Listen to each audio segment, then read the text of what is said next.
Mga kabisnes naming minamahal, makikisuyo po kami. Naglalambing po kami sa inyo. Kung maaari po sana ay pakisuportahan natin Analisa Reality Vlog.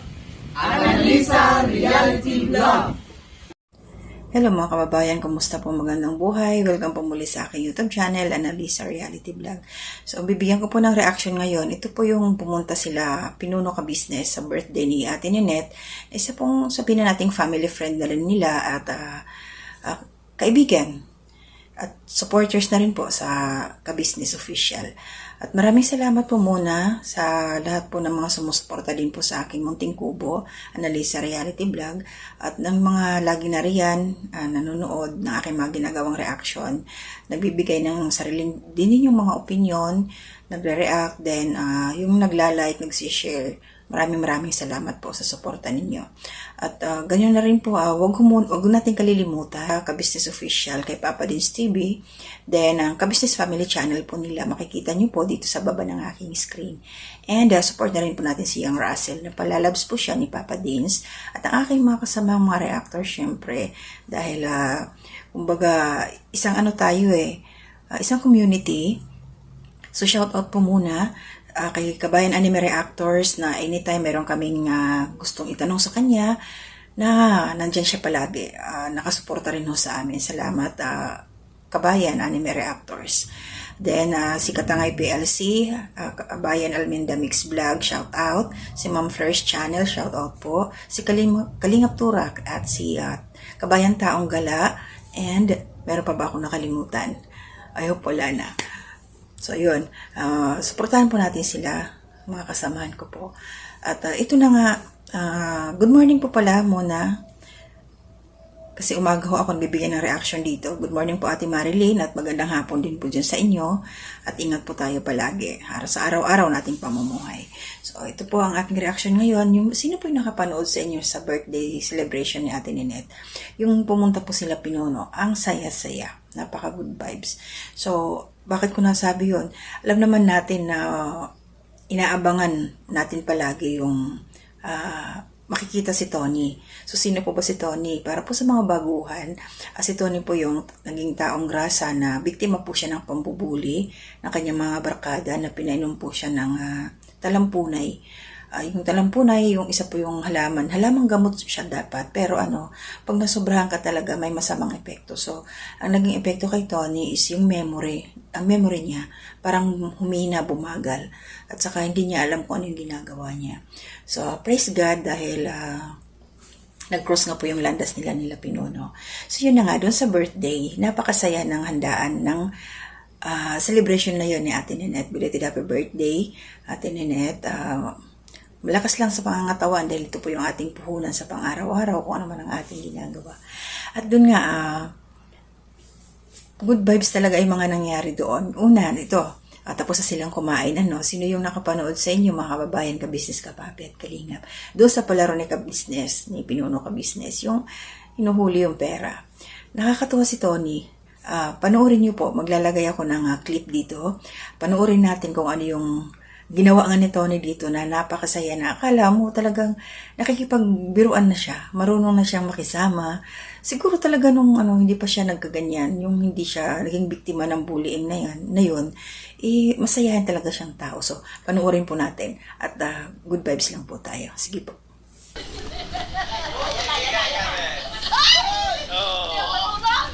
Kasi gusto mo ipahaba. Si Tony kasi, Tony ano mo lang. Nagagawa.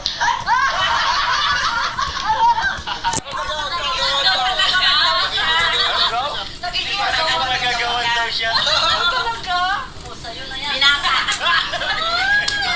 Binata ka, diba? Ba't binigay mo, hindi mo naman nahuli, pera ko yun.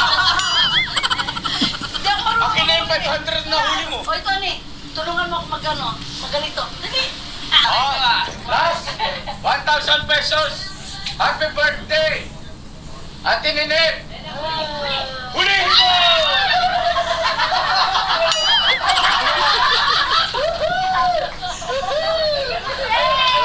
Ano masasabi mo? Ano masasabi mo? Ano masasabi mo kay Kuya? Hello.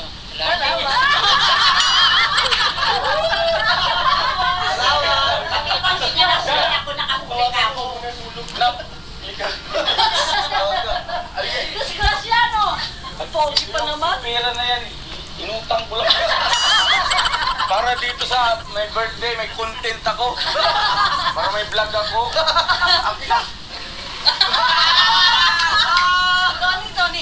Tony! Tanay, Tony! huwag mo ko ipahama. Gwapo ka, Tony! Hindi pera. Oo. Hindi pa rin kay Pinuno. Kasi, pang-birthday niya sa akin. Sino nagsabi? Si Tony! Di ba, Tony? Ha? Ano? Pamasahe. Tony. Tony na, mabait yan na. Alam mo, naintindihan kita. Pero, bigyan natin ito sa may birthday.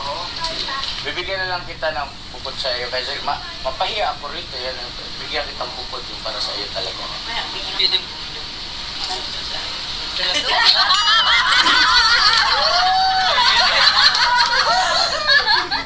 Binigyan niya yung 500. Sabi niya sa akin, pwede yung 1,000 sa akin ito. Sa iyo. Nagsalita pala pagka ano. Pera, no, Tony? Di ba? Akin na yung 1,000. Balitan ko na. Salita na lang kayo. Kita na lang mamaya Balitan doon. ng kuya. Regalo natin kay Edith. Uy, very good, Tony.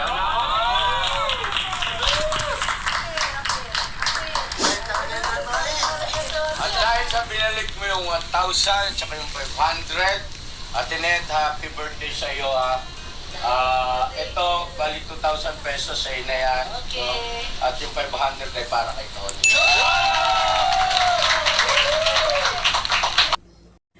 So yun nga mga kabayan, ka-business ka-papi at kalingap na panood natin yung ginawa ni Tony. So nakipag-agawan siya, yung nahuhulog na pera.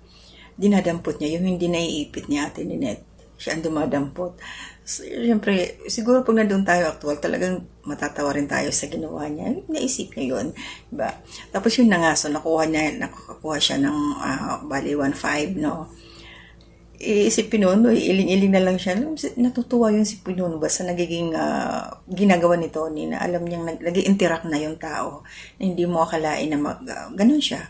So yun nga, akala ko talaga hindi ibibigay yung yung hinihingi na ni Pinuno yung pera. Ano pa si Tony, ayaw niya talagang iabot. Kumbaga, rin siya, ang tawag dito, mayroon nakikijam siya na, basta nakikipaglaro siya doon na alam naman niya nagjo-joke sila. Yung harutan din na gano'n na. So yun sabi nga ni Pinuno, ibigay mo sa akin yan kasi inutang lang daw niya yun. Kaya, inabot na yung 500 na tawa ako Sabi niya na, may kondisyon kay Pinuno yung 500 sa kanya na lang daw yung 1,000. Mabuti nga mo, ibinalik lahat sa pakiusap nila na ibalik mo na yung 1,000, babayaran na lang niya. So ayun, good vibes talaga yung time na yun na marunong siya makipaglaro, marunong siyang makisama. So antayin po natin mga kababayan yung time na totally balik na sa kanyang pag-iisip si Tony. Sigurado tayo dito na kakaiba siya na alam natin may talino talaga nakakatuwa yung aabangan natin na pagbabago ni Tony. Siya yung nagdala doon sa party. Para siyang siya yung naging clown na masaya. Basta masaya lang. Siguro kayo rin naman, di ba? Dami ko nababasa ang mga comment na tawang-tawa sila kay Tony. Tuwan-tuwa. Diba? Nakakawala ng stress yun. Katulad namin dito mga OFW, ako maraming beses ko nang pinanood. Kasi natutuwa talaga ako na di mo iintindihin na meron kang problema pag nakikita mo si Tony. Kasi lang siya chill lang. Diba? Basta ganun siya, parang napakagaan sa kalooban na makikita mo palagi si Tony na ganun siya, na alam natin ang kanyang pinagdaanan at unti-unti siyang nagbabago, unti-unti na siyang gumagaling. So syempre kahit sila Pinuno talaga damang-dama nila yung ang sarap ng pakiramdam. Diba? Yun ako. So abangan natin yun. So yun lang ang aking reaction ngayon mga kababayan, ka-business ka-papi. Dahil lang doon sa birthday celebration ni Ate Net, naging tayo, nakita natin yung pagbabago ni Tony. At by the way pala, nakalimutan ko. Salamat Ate Ninette doon sa pa-shoutout mo. Hindi mo kami nakalimutan, talagang nakasubaybay ka sa aming lahat ng aming mga kasamaan ko, mga reactors. So, ganun din kay Pinuno. Salamat sa pag-shoutout. Ilalagay ko po dito sa dulo ng aking reaction video yung maging shoutout po ni Pinuno. Siyempre, proud kami para ganun. may shoutout ka ng isang katulad ni Pinuno Ka Business, ay nakaka-proud yun, di ba? So, di naman kami sa nagyayabang. Nakakatuwa lang na nandoon, hindi kami nila nakakalimutan, kahit man kami ay hindi pa nagkikita-kita. So, mas maraming salamat sa pagsuporta. At syempre, shoutout na rin po sa ating mga kagwangs. Shoutout kila Kagwang Intoy Official, kay Kagwang Bay Papaya, kay Kagwang Buknoy Official, then kay sila Burnok, Kagwang Burnok, si Kagwang Bugi. Sandali lang, hindi ko napansin si Bugi doon. Nandoon ba yun? Sorry mga kababayan. Hindi ko alam, nandun yata si Bugi. Ang absent lang yata si Mrs. Ka-Business, sorry, medyo amnesia na ako. So yun, suportahan po natin ang Ka-Business Official, no? Kasi nakikita naman natin kung ano yung mga pinagagawa nila, na marami silang, marami natutulungan. Inaabangan ko rin pala to, namimiss natin si Jonathan, no? Hindi pa naniningil si Jonathan ng rent nila. Kasi sila Pinuno Ka Business po, di ba, yung nagre-rent doon sa tinitirhan nila Jonathan. Hindi pa siya nagpapakita, or baka hindi lang na-i-vlog. Tingnan natin. So, maraming salamat sa inyo. Tuloy lang po ang suporta natin. Happy 483K subscribers po kay Ka Business. At si Papa Dins po, huwag natin kalilimutan. Subscribe na rin po natin siya, kasi nasa na siya 176 something or 78. Ay, nakakalimutan ko kasi masyadong occupied din yung aking isipan. Ngayon po, medyo lang ako, sumingit sa aking oras. At meron pa akong konting time, itutuloy ko po ang aking paggawa ng reaction patungkol naman doon sa vlog ni Papa Dins kay Ate Rose. So ngayon, hanggang dito na muna ang aking reaction. Doon po ito kay Ate Ninette, na naging bisita po sila, Pinuno Ka Business, at yung mga kagwangs kasama ang mga triams. So, shout out po sa inyong lahat, kay Vera at saka kay Lito. Ingat kayo palagi at gabayan tayo ni Lord. So, maraming salamat. Hanggang dito na muna.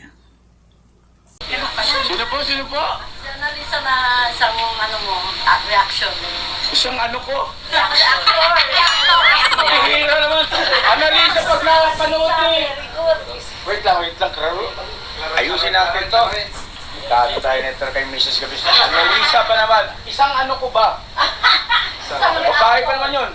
Reaction daw. Reactor yun. Reactor! Shout out. Kanina po? Anime. Kabisado niya. Sige na, ikaw na lang mag-shoutout. Si Katangay. Kagay lang. Sino ba? Sino ba yung isa ng lalaki taga-abroad?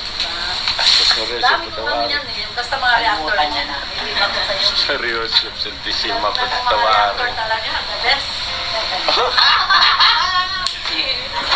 Ayun, shoutout po sa mga reactors nating mga magigiting dyan, Anime Reactors TV, Annalisa Reality Vlog, Alminda Mix Vlog, Katangay PLC, Kalingap Turak, Taong Gala,